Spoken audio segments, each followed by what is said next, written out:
Oh, hello, thank you.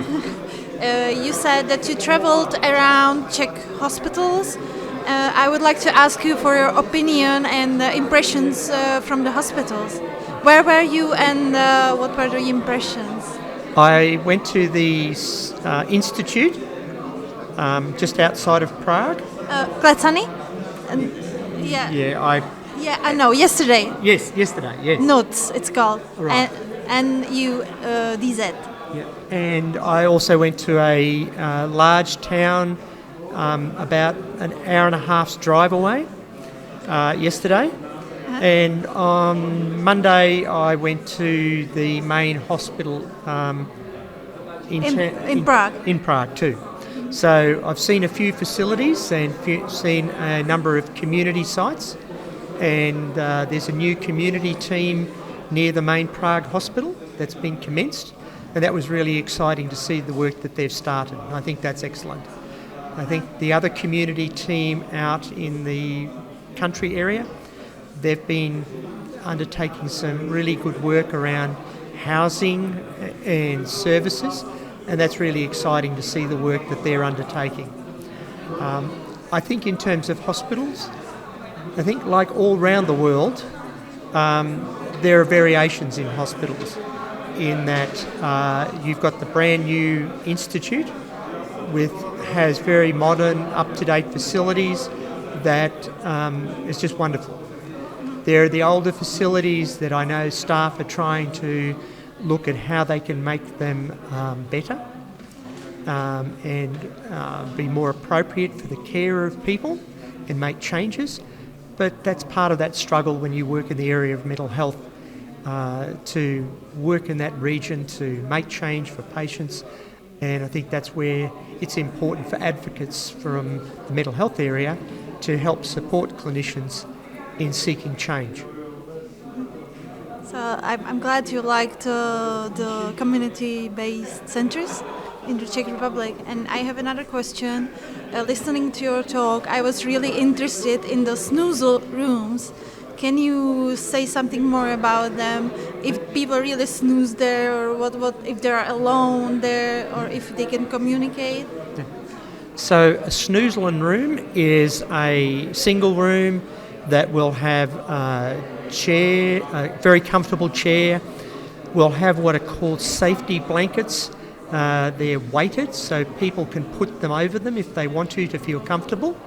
They can hold on to some people like to hold on to a teddy bear. They can listen to music. The door remains open, so if they want to talk to somebody, they can talk to somebody, and they can sit in there for as long as they want. And they provide a sense of comfort, and it's a time-out space for them, where they're not coerced to do anything, but they do the things that they feel comfortable doing that make them feel safe.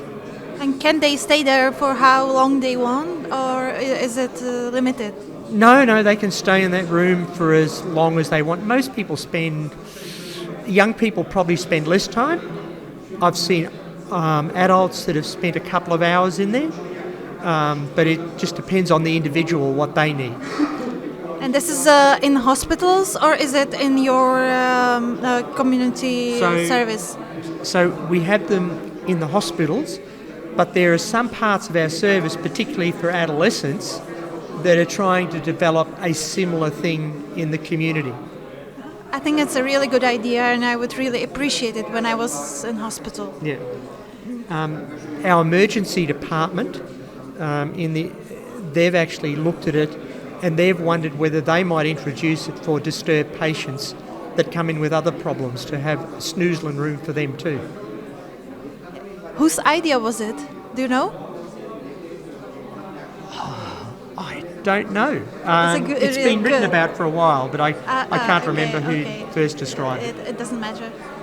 And another thing I wanted to ask was if there's a different program besides therapeutical program in the hospitals. Like here we have some artistic activities, various artistic activities the patients can do. So within our hospitals we have people who do art, We have people who do exercise programs. We do music therapy. There are people who do writing. So there's a whole range of things that people can do. I'd like them to be able to do more, but but there are some limitations on it. Yeah, I think it depends whether the hospital is big. So if it's bigger, then there are more of such services, and if it's smaller, then there are more limited, isn't it? Well, even in our small hospital, which is 23 beds, we do exercise, basketball. The difference, I think one of the big differences you would notice is most of our patients on the average only spend about 12 to 14 days in hospital.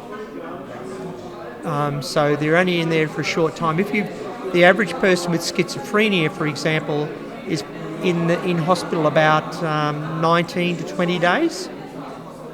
So they're not very long. They go back out and live in the community. Which is a huge difference to what is here, because here the majority of patients spend 2 months in hospital. So in the one of the things we've introduced in our wards is it's called the recovery tree. I know that. Yep. So we've got that, and people leave messages of hope and those things. So they're putting those things in place. That's wonderful. Yep. And something that's connected with this are peer workers. Yes. And our republic is planning to introduce them to psychiatric hospitals.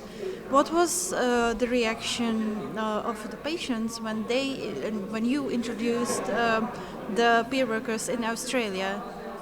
So our peer workers are very excited to be doing the job that they're doing, and in a couple of parts of our service, they're the main treatment group, and our clinicians actually visit the site and participate at the site, but the peer support workers provide a lot of the treatment, and at night time they're the only people on duty.